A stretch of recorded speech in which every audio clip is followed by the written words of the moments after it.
Oi, eu sou o Felipe, será que eu ainda lembro como é que faz isso? Ou será que vocês lembram de mim? O que nos importa aqui é que por volta de 1494, o pintor holandês Hieronymus Bosch pintou uma obra que viraria referência na representação visual dos tratamentos psiquiátricos alternativos. Isso aqui é basicamente uma piada da Idade Moderna. Essa pintura ficaria conhecida como a extração da Pedra da Loucura. O quadro, que hoje se encontra no Museu do Prado, em Madrid, retrata um cirurgião usando um chapéu de funil, removendo a pedra da loucura da cabeça de um paciente enquanto fura o seu crânio.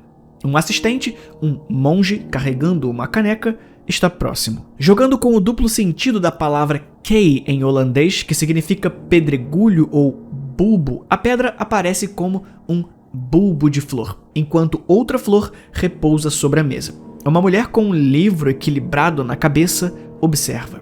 A Pedra da Loucura era uma rocha hipotética que poderia ser encontrada na cabeça de um paciente, considerada a causa da loucura, idiotice ou demência. A partir do século XV, a remoção dessa tal pedra de dentro da cabeça foi proposta como tratamento para o que mais tarde nós entenderíamos como transtornos psiquiátricos simples. É possível que a flor no quadro indique que o médico é um charlatão, assim como o chapéu de funil, claro. A mulher equilibrando um livro na cabeça é considerada por alguns historiadores da arte como uma sátira do uso dos filactérios, que são umas fitinhas com escritos sagrados que os religiosos usavam no braço ou na testa. A mulher, que no lugar da religião carrega a ciência, observa entediada enquanto os homens performam aquele show de horrores.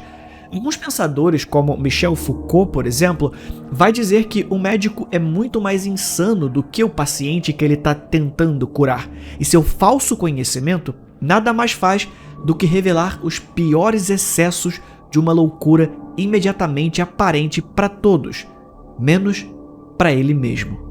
Tudo isso enquanto fura a cabeça de um ser humano vivo sem anestesia. Só que talvez, para resolver os problemas que existem dentro da sua mente, você deveria abrir a cabeça. Essa é a história de um dos procedimentos mais polêmicos e bizarros criados pela humanidade. Hoje, nós vamos falar sobre a trepanação. A medicina pode ser bizarra.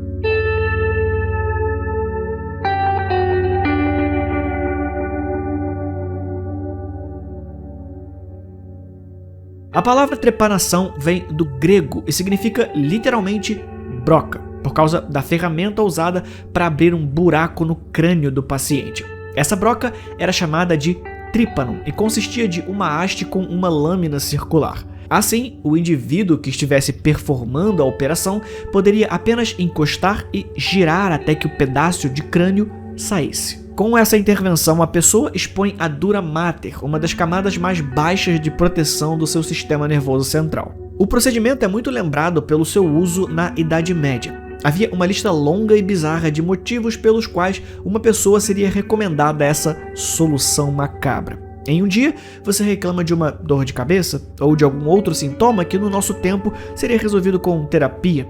E no outro, você tem um cara serrando um pedaço da sua cabeça fora. Mas o procedimento sempre foi um pouco mais complexo do que isso. Em 1776, o John Jones, não esse John Jones, mas esse John Jones, o médico do Benjamin Franklin e George Washington, escreveu um livro chamado Observações Simples, Concisas e Práticas sobre o Tratamento de Feridas e Fraturas.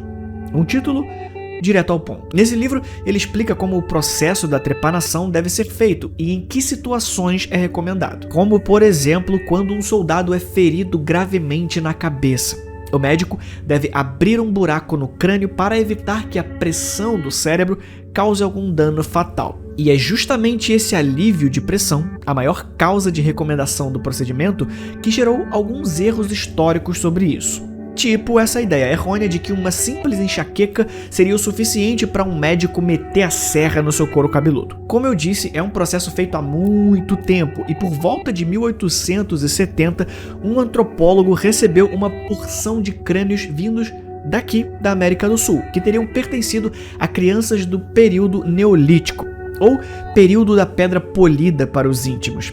Esses crânios tinham os buracos tradicionais da trepanação, cirurgias perfeitas performadas milênios atrás. E você sabe por que eles faziam isso? Ah, não? Pois é, eu também não. Porque acontece que isso era tudo. Não havia nenhum outro sinal de trauma que justificasse a prática. E ainda assim, parecia haver um padrão ali. Foi assim que se acendeu um debate para tentar entender se a trepanação era performada com as crianças ainda vivas. Várias hipóteses foram formuladas, mas ninguém conseguiu descobrir exatamente por que aquelas crianças tiveram suas cabeças furadas. Os estudos do antropólogo passaram por um telefone sem fio e as especulações sobre crenças de demônios presos dentro da cabeça e febre acabaram criando a lenda de que uma dor de cabeça era o bastante para que aquele povo no passado realizasse o procedimento. Mas no final, isso eram apenas hipóteses. E esse é aquele momento clássico de etimologia maluca que tem em quase todo vídeo desse canal. Esse antropólogo se chamava Pierre Paul Broca. Sim, o Broca do sobrenome foi o que deu origem a, exatamente, a região do cérebro responsável pelo aprendizado de linguagem e reprodução da fala. E apesar do Paul Broca usar uma broca para acessar a broca, o nome da ferramenta broca nada tem a ver com o seu nome. Porque o broca do português vem do latim brocus, que significa algo pontudo. Mas tudo isso começou muito antes do broca. Na verdade, começou muito antes da broca. Tipo, muito antes mesmo.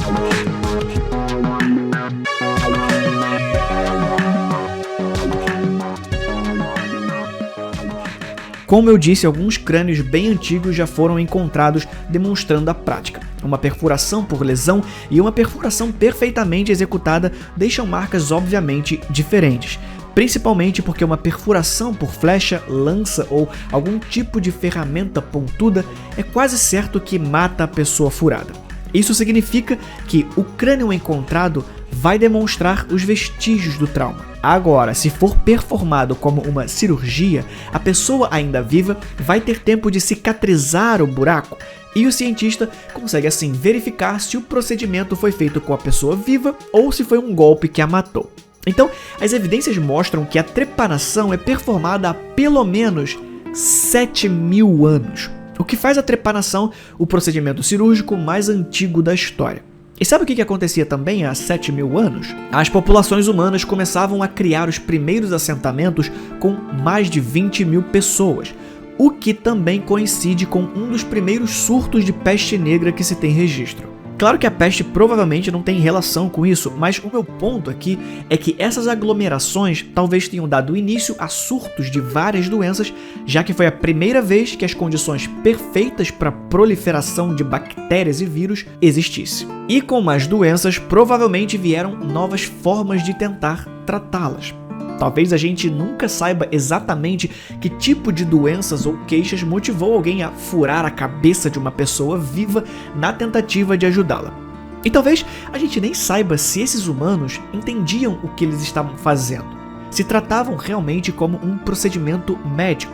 A hipótese de que eles tentavam tirar os espíritos ruins de dentro da cabeça ainda é válida. Até hoje já foram encontrados mais de 1.500 crânios em todo o mundo com as marcas da trepanação. O procedimento era feito na Europa, na China, no Oriente Médio e até nas Américas. Em vez da broca, claro, eles utilizavam ferramentas mais rústicas, feitas de pedra lascada e mais tarde com bronze e cobre. Os gregos e romanos usavam ferramentas um pouco mais semelhantes às atuais. No Peru, por exemplo, era performado por xamãs usando uma faca ritualística chamada tumi, que vinha como uma representação do deus da medicina inca. Mas antes da gente continuar, deixa eu te contar uma coisa. Eu sou escritor e eu acabei de lançar mais um livro. O Altar de Lampião conta a história de uma menina chamada Helena que, depois de ser visitada por uma rasga-mortalha, a coruja que supostamente traz aviso de morte, se vê numa conspiração entre cangaceiros, entidades cósmicas, paradoxos e lendas do folclore brasileiro. Para ler a obra completa, confere o link aqui embaixo no comentário fixado. Agora, voltando ao assunto, milênios após milênios, o procedimento atravessou culturas até os dias de hoje. Sim, a trepanação ainda é feita. O que levanta um questionamento interessante, com espíritos do mal ou não. Será que a trepanação realmente funciona?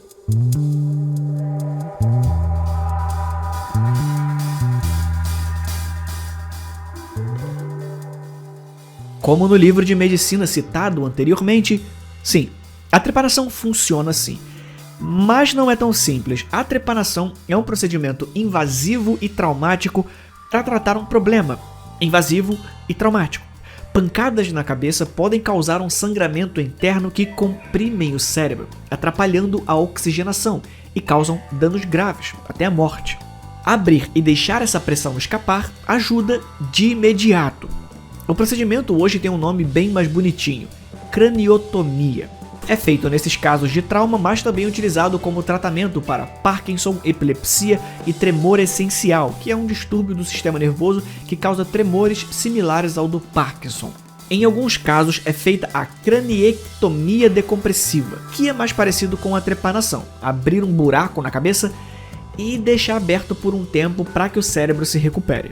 É claro que fazer o procedimento nas mãos de alguém que estudou 10 anos para fazer, dentro de um ambiente controlado, com asepsia correta, é muito melhor do que fazer no meio da savana, coberto por poeira e lama, enquanto se esconde de tigres. A gente está falando do cérebro, então fica claro que esse é um procedimento que não deixa muito espaço para erros. E depois de aberto, você está expondo o seu cérebro para todo tipo de infecção possível. Saber que no passado, sem nem 10% do conhecimento médico que temos hoje, as pessoas conseguiam abrir um buraco na cabeça e ainda assim sobreviver é uma coisa que me faz ficar ainda mais fascinado com a nossa espécie. Agora, se a trepanação ajuda com transtornos psiquiátricos, eu acredito que já tenhamos evoluído o suficiente para isso não ser uma dúvida. Então, não. É claro que abrir um buraco na sua cabeça não cura a loucura.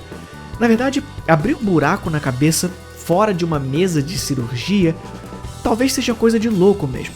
Num vídeo anterior eu falei sobre o terceiro olho e a sua relação com a glândula pineal. Confere lá, porque foi nesse vídeo que eu falei sobre como a glândula possui alguns receptores de fótons. E algumas pessoas acreditam que você precisaria abrir um buraco na cabeça para que o seu cérebro receba luz e você ganhe alguns superpoderes. Sim, pseudociência pura, mas não o bastante para impedir que as pessoas tentem. Uma dessas pessoas foi Bart Hughes, um dos maiores defensores da prática. Segundo ele, o procedimento aumentaria o fluxo sanguíneo no cérebro, aumentando o metabolismo cerebral e a sua capacidade de raciocínio. E para provar o seu ponto, ele pegou uma broca de dentista e simplesmente abriu um buraco na testa em 1965. Por motivos óbvios, eu não posso colocar as imagens aqui sem o YouTube derrubar o canal, mas ele registrou o procedimento e não é bonito de se ver. Não é nada nojento do tipo, nunca pesquise, e eu não vou fazer esse tipo de sensacionalismo aqui, mas é meio bizarro. Se você for sensível, é melhor fugir. Outro cara que defendeu as ideias do Bart foi o esotérico John Michel. Segundo ele, crianças têm um estado de consciência mais elevado e isso se dá ao fato de que o crânio não está totalmente formado e, portanto, não está totalmente fechado. O crânio estar aberto permite um fluxo mais calmo de sangue e isso faria bem. Algum tempo depois, a obra de Bart inspirou o casal Joey Mellon e Amanda Fielding a repetir o processo. O casal acabou virando a maior representação da defesa dos benefícios de abrir um buraco na cabeça. Só que o casal tentou levar a coisa um pouco mais a sério. Escreveram livros sobre o tema e estudaram mais sobre o funcionamento do cérebro. Eles tentaram dar um escopo científico às afirmações dos benefícios da trepanação, mas até hoje não chegaram nem perto de provarem suas hipóteses. Tudo permanece no campo experimental. Por 2 vezes o casal tentou abrir um buraco na cabeça de Joey. Na primeira, ele teve um sangramento intenso e foi parar no hospital. Ele então calmamente explicou para o médico que não era nada demais.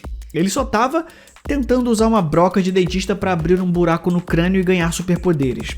O resultado, ele foi mandado para um hospital psiquiátrico e ficou internado. Surpreendentemente, foi abrindo um buraco na cabeça que eles acabaram colocando a loucura lá dentro. Então, se eu puder dar algumas dicas, se você sentir uma dor de cabeça, toma uma dipirona.